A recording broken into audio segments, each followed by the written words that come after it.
샬롬. 오늘도 하나님의 말씀으로 하루를 시작하신 여러분들에게 하나님의 은혜와 평강이 충만하게 넘치시기를 간절히 축복합니다. 6월의 첫째 날입니다. 주님의 말씀으로 이번 한 달도 풍성하시기를 바랍니다. 세례 요한이 죽임을 당했습니다. 그가 가졌던 사역의 규모와 불같았던 그의 열정에 비해 그의 말로가 참 초라하고 비참한 듯 보여요. 그의 죽음을 조장한 인간들은 어이없는 탐욕과 허영을 통해서 우리가 자칫 빠질 수 있는 찰나의 어떤 실패에 대해서 생각해 보는 오늘의 본문이 되어야 됩니다. 헤롯이 예수님에 관한 소문을 듣습니다. 그리고 바로 세례 요한을 떠올리죠. 요한이 어떻게 죽었습니까? 요한이 부활해서 이런 능력을 행한다, 그렇게 생각하죠. 세례 요한을 자신이 처형한 그 마음속에 죄의식으로 남아있기 때문에 그렇죠. 악행의 기억은 그의 마음을 지배하게 됐습니다. 모든 죄는 지어서는 안 되지만 특별히 악한 줄을 알고서 행하는 것은 더욱 피해야 되는 것이죠. 그 경험과 기억과 죄의식은 그 악의 크기만큼 깊은 상처를 남기기 때문에 그렇습니다. 고대 유대 땅에서 생일을 축하하는 것은 흔치 않은 일이었죠. 그런데 헤롯의 행일 잔치는 유대인의 관습이나 그런 것이 아닌 헬라 문명의 영향, 즉 이방의 문화로 보여집니다. 이들은 하나님의 방식과 문화가 아닌 다른 것을 따랐고 향락을 일삼고 있었습니다.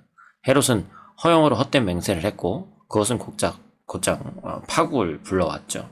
누구도 이 황당한 맹세와 불의한 요구가 이어지는 이 과정에 개입하거나 반대하지 않았습니다.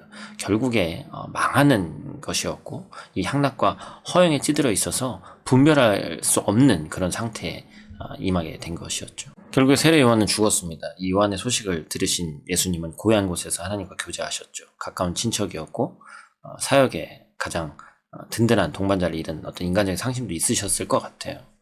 이런 시간에도 사람들은 예수님을 만나기를 원했습니다. 그러자 예수님은 자신의 감정과 상황이 아닌 자기에게 오는 사람들을 보셨죠. 그리고 언제나 그렇듯이 그들을 고치시고 먹이셨습니다. 예수님은 누구도 배척하지 않으십니다. 그런데 예수님의 행동에는 언제나 중심이 되는 감정이 있죠. 그들을 보면서 어떻게 여기신다고 했어요? 긍휼히 여기신다. 단장의 고통을 겪으신다. 참 창자가 끊어지는 그런 고통으로 불쌍히 여기신다라는 뜻이죠. 예수님이 이 땅에 오신 것도 사역하면서 가르치고 또 고치신 것도 십자가에 달려 자기를 내어주신 것도 모두 우리를 불쌍히 여기셨기 때문입니다. 예수님은 주님에게 나오는 모든 자를 불쌍히 여기시고 끝까지 사랑하셨습니다. 우리는 긍휼을 얻은 자입니다. 그것도 한량없는 긍휼을 받은 자로서 자격 없이 은혜와 긍휼로 구원을 받았기에 다른 이를 긍휼히 여길 책임이 우리에게 또한 있다라는 것이죠. 예수님은 말씀을 듣고 약 5,000명 모인 그들에게 너희가 주라 이렇게 말씀하시는 거죠. 가진 것은 아무것도 없는데 예수님이 우리를 지목해서 일하라 이렇게, 그리고 행동해라 이렇게 말씀하시는 것이죠. 우리가 아무것도 가진 것이 없어 보이지만 우리는 가지고 있는 것이 사실 많다는 겁니다. 바로 믿음이죠. 바울은 여러 곳에서 믿음은 역사를 이룬다 이렇게 얘기합니다. 우리는 하나님이 약속을 따라서 이루실 일들을 바라면서 견디면 되는 거예요. 결국에 일의 성취는 하나님께 있기 때문에 그렇습니다. 약한 자의 손에 들린 하찮은 것이라도 하나님이 사용하시면 위대한 역사가 이루어집니다. 모세의 지팡이가 그랬고 사르밧 과부의 작은 떡이 그랬고 우리 손에 있는 것의 크기를 보지 않으시길 바라요. 오병이어처럼 작은 것이라도 전능하신 하나님이 능력을 베푸시는 통로가 될 수 있다는 것입니다. 예수님 손에 넘어간 오병이어는 복의 통로가 되었습니다. 장정 5,000명과 여자와 아이들은 어떤 갈릴리 마을보다 그 당시에 많은 사람이었어요. 문제는 해결되었고 모든 사람이 만족했습니다. 예수님이 남은 음식을 거두게 하셨습니다. 그 결과 12바구니가 됐어요. 이 12지파를 상징하는 12바구니 우리가 잘 알고 있죠. 바로 새 이스라엘의 하나님 나라가 임했음을 상징합니다. 예수님은 차고 넘치도록 풍성히 채워주시는 그런 분이시다라는 것입니다. 그리고 천국이 그런 곳임을 우리에게 분명히 보여주셨습니다. 오늘도 이 말씀을 잘 읽고 또한 지켜서 말씀대로 살아가는 여러분들 되시기를 간절히 축복합니다. 우리 어린아이들을 위한 이 메시지는 헤롯의 탐욕이 있는 축제와, 그렇죠? 예수님께서 긍휼히 여기셔서 사랑의 마음으로 많은 이들에게 먹을 것을 주신 그 광야에서 있었던 축제, 그 두 가지가 이제 비교된다는 것이죠. 그래서 아무리 작은 것이라도 예수님 손에 들어가는 그 순간에 모든 것이 해결된다. 이것을 우리가 꼭 알고 아이들에게 가르칠 수 있어야 됩니다. 예수님 안에서만 진정한 만족과 풍성함이 있다. 지금 우리 눈에 보이는 것, 손에 잡히는 것, 그것이 더 중요하게 여겨지지만 그것이 다가 아니다. 아이들에게 설명이 참 쉽지 않겠지만 특별히 또 오늘 체코 인터내셔널 어쨌든 어린이날이죠. 우리나라와 좀 다른데 아이들은 이제 점점 뭐 한국 같은 어린이날 없다고 얘기는 했지만 체코 어린이날을 아는 친구들은 뭐 먹을 것을 사내라, 장난감을 사내라 이제 할 텐데 물론 우리가 물질적인 것도 사서 줘야죠.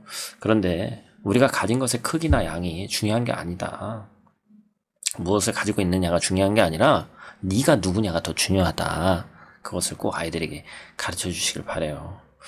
그래서 결국에는 우리의 손에 있는 것을 주님께 드릴 때 기적이 시작된다. 이건 뭐 단지 물질을 드려라 이런 의미가 아니고 어떻게 사용되는 사람이 되어야 하냐.